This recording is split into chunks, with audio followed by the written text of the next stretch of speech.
That was beautiful. I am excited to welcome Reverend Edna for our...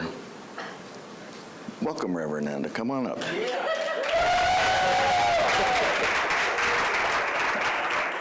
Thank you. Good morning, everyone. So I see a couple faces out there that may not know me. I am an ordained Unity minister, and I had the joy of serving here in Unity of Lawrence as co-minister with my husband for a couple years. And it's always great to be back here with you. All right. So, the vision at Unity of Lawrence is grand. I know you've said it once already, but would you say it with me? United in divine love and joy, we celebrate a peaceful and abundant world for all. It just touches my heart. United in divine love and joy, we celebrate a peaceful and abundant world for all. You know, as Unity True students, we know that in that absolute realm, this statement is already true. We know that the divine ideas of love, joy, peace, and abundance are innate, immutable, unchangeable. Through our words, our thoughts, and our faith, we, this community, is calling forth these divine ideas from the absolute realm into this earthly relative realm. This powerful vision was birthed by this community in 2009. So it has been percolating in the consciousness of Unity of Lawrence for 10 years. 10 years is significant. Reaching 10 years of age was very significant for my oldest granddaughter, Haley. She let it be known throughout our entire family, any chance she would get, that she would be moving from single digits in age to double digits. And she was officially going to be a preteen. It was the end of one cycle for her, the beginning of another. In numerology, 10 represents the completion of a cycle, which encompasses all potential, all possibility, and rebirth into a new cycle. So this makes it a perfect time to look at where the community is with this vision. When Reverend Sean asked me if I would be willing to speak this weekend, I said yes, because it's been on my heart for a while that this beloved community has a great gift for the universe. And that gift is this vision. Just as there is a co-creative energy that underlies each of us in our expression in the world, so too is there a co-creative energy that underlies this vision.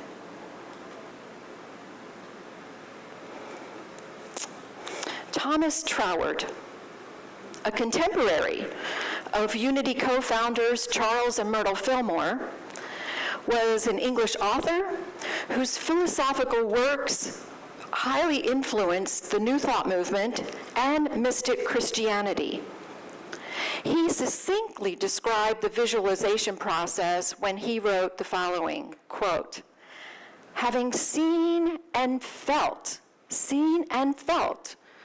you have willed the means to the realization of the end."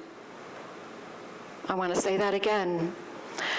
Having seen and felt the end, you have willed the means to the realization of the end. Did he say he had to have it all figured out? Nope. He's just saying, we're just willing that realization of the end. So, I have a question for each of you. When you declare this vision every Sunday, what does the outpicturing of that look like to you? Do you see it? Do you see it when you declare it? And what does it feel like? What does it feel like to you when you speak those words? So I also want to ask you, when you see and feel this powerful vision of a peaceful and abundant world for all, what does this city of Lawrence and Douglas County look like and feel like to you?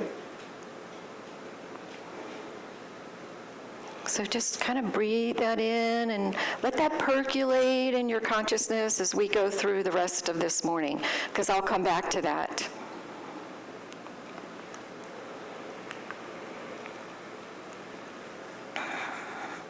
In my opinion, Lawrence, Kansas is a great American college town, and I have a very blessed life here.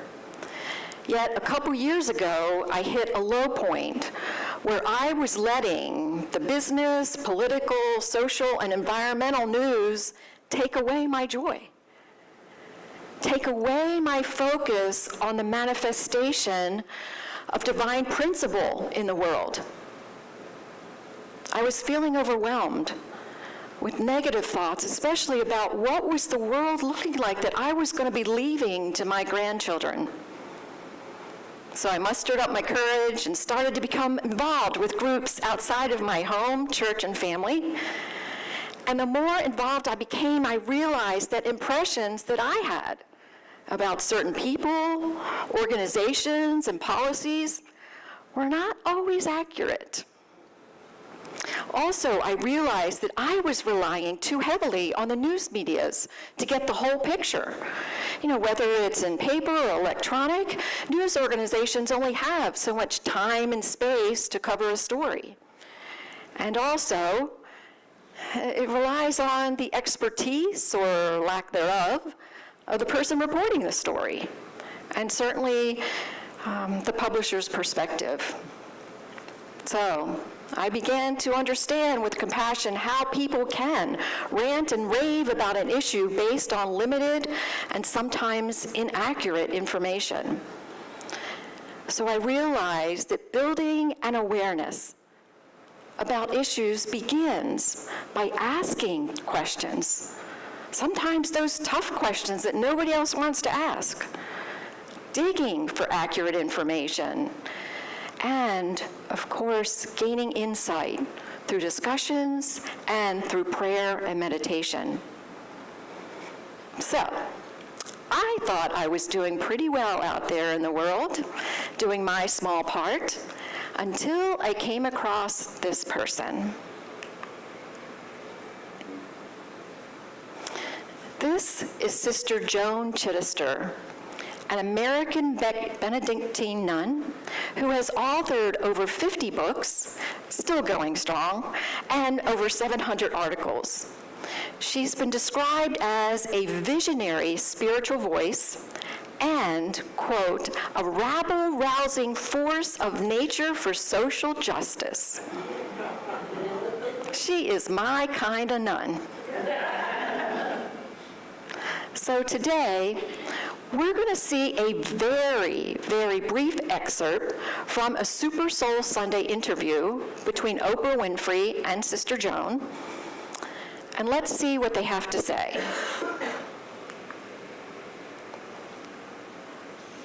You say on page 99, the time is now. After we've said our prayers, checked the news, shaken our heads over it, turned off the TV, commentators in despair and disgust, which I hear so many people talking about, we suddenly remember someone who needs the help we've just read about. Then we ask ourselves what we really stand for and what we've done to prove it. At that moment, we either become prophets or simply churchgoers. And that is the ultimate question, the question we all must answer. And you, what are you? about it. It's that simple, Oprah. This is not complex. Yeah. This was a wake-up call for me. I mean, I read this and I thought, gee, I am not doing enough. Oh, dear. I am not doing enough. I am not doing enough. And you were going to see a change, even with me. I'm telling you. I was so moved by this book, and so proud of you for having the courage to tell us how we are headed for real despair and real trouble. We are in trouble, America. We are in trouble. Serious trouble. And everybody talks about it in the pundits, and what bothers me so is that the left and the right are equally hysterical. No. And solving absolutely nothing. You,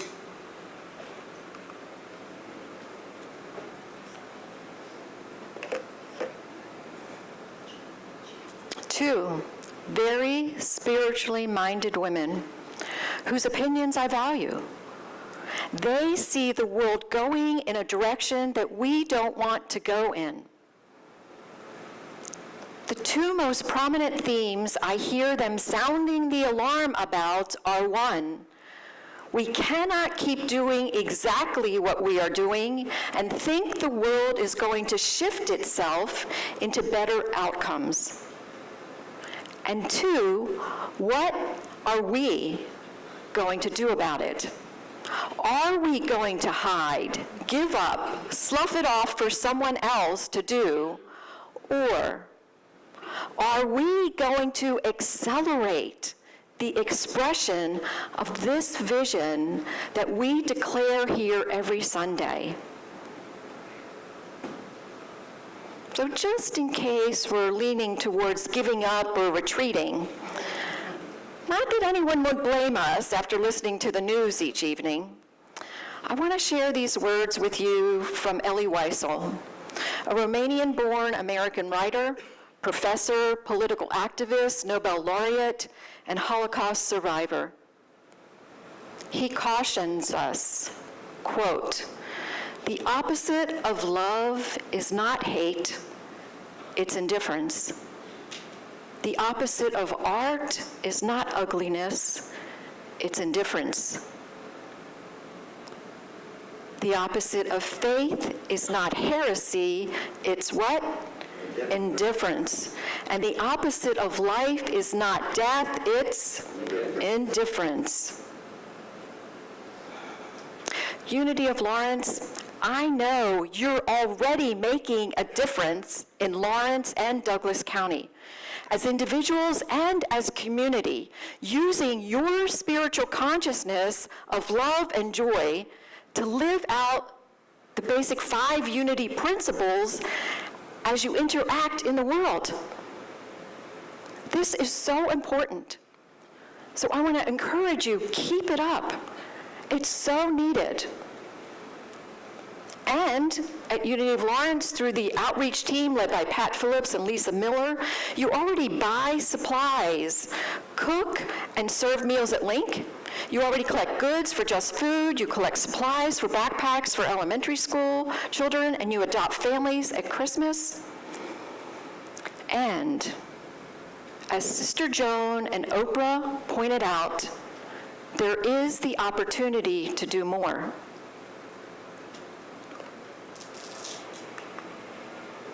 So, how can we effectively do more? Who better to ask for some advice than that, quote, rabble-rousing force of nature for social justice, but Sister Joan Chittister. In her latest book, The Time Is Now, A Call to Uncommon Courage, she shares words of wisdom, encouragement, and caution for all those on a spiritual journey wanting to bring about a world of justice, peace, and equality, as preached by the ever-radical Jesus of Nazareth, our spiritual brother and way shower. Sister Joan was only 16 years old when she entered the convent. She knew in her heart that serving the world as a nun was her calling. not only for the spiritual journey of serving God and people, but also it was a means for a poor young woman from Erie, Pennsylvania, to obtain advanced degrees and become a masterful educator. Study and read she did. It was sometime after completing her doctoral work in communication at Penn State, while she was still teaching at a Christian high school, that she came across a small publication entitled Women and the Church. It was written by a Dominican nun, Sister A.M. McGrath. It included in it McGrath's quotes of the Lutheran theologian Dr. Conrad Bergendorf. Quote, "Christ nowhere distinguishes between men and women as children of God and objects of his redemptive ministry. Jesus Christ erased all lines of superiority and inferiority between men and women and placed all on the same level of grace." The book turned out to be an unrelenting, unapologetic, and highly polemical Catholic feminist treatise. That rebel-rousing Sister Joan devoured 142 pages in one sitting. The next day, she couldn't wait to share the insights and sound the alarm about gender inequality. However, her excitement was not only quickly squelched by her mentor, Father Anton. His dismissive nature cut through her like a knife. At that same school, later, Sister Joan was a homeroom teacher for juniors and had to complete all the grades for the National Honor Society. On the morning of the National Honor Society Assembly, she discovered Father Anton had switched the order of the results. The two boys who barely made the list were switched to the top, above the three girls that were highly qualified for top honors. Two events, significant. It was some 20 years later that Sister Joan Chittister would attribute to a friend that these very actions by Father Anton were the force that radicalized her, that turned her into an ardent feminist. She had that life-changing moment when one takes a stand and says, "No more, enough, no." Joan took that no and turned it into a yes. Yes to using her life to stand up for equality, especially for women, for the disenfranchised, and for those on the outer margins of society. How? How did she do this? She did it by not accepting things as they were. She engaged in awareness, asking why, asking those tough questions.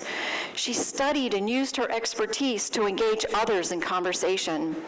She gained insight through those conversations and through aligning with Spirit. She continues taking actions today to sound the alarm, to call us to Jesus' vision of love, respect, equality, mercy, and grace for all.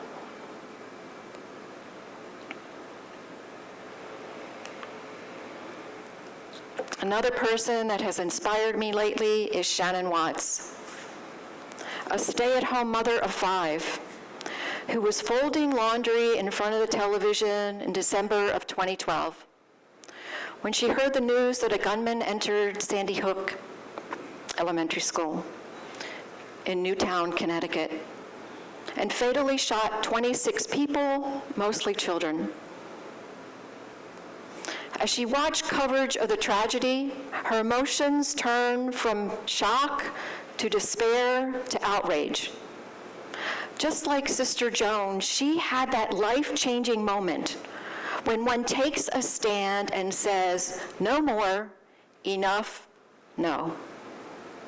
Shannon took that no and turned it into a yes.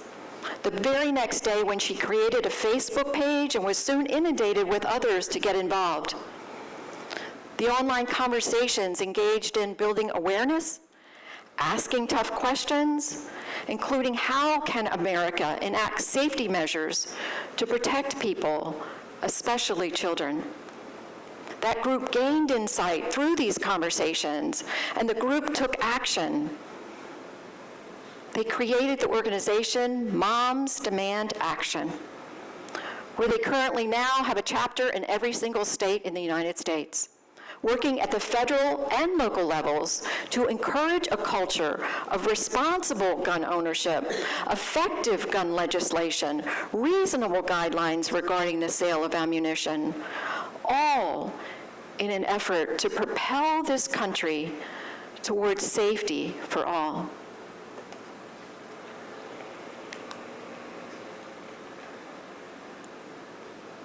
Unity of Lawrence. I now invite you to think back to the beginning of this talk, where I asked you, what is your outpicturing? What do you see? What do you feel when you say this vision every Sunday? Just breathe that in.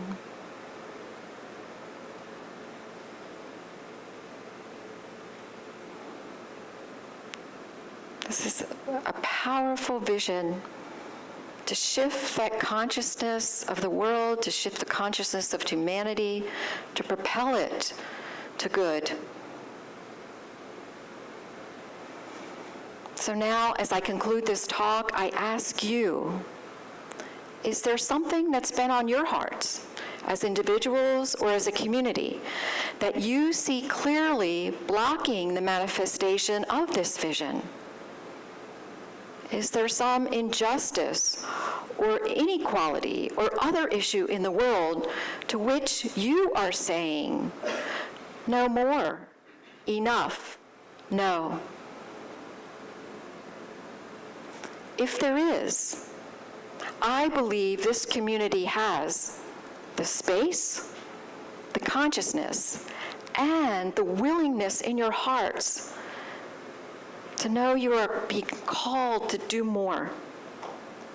A chance to turn a no into a yes. A yes that will gather others together, build an awareness, ask tough questions, become experts, pray for insight, and then take action.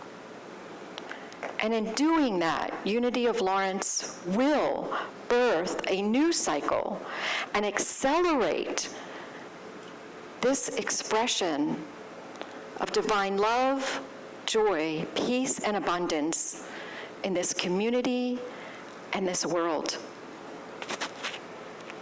Enjoy this 10th anniversary year of your powerful vision. You have that co-creative energy to take it forth into a greater expression in the world, and you are being called to do so. Thank you.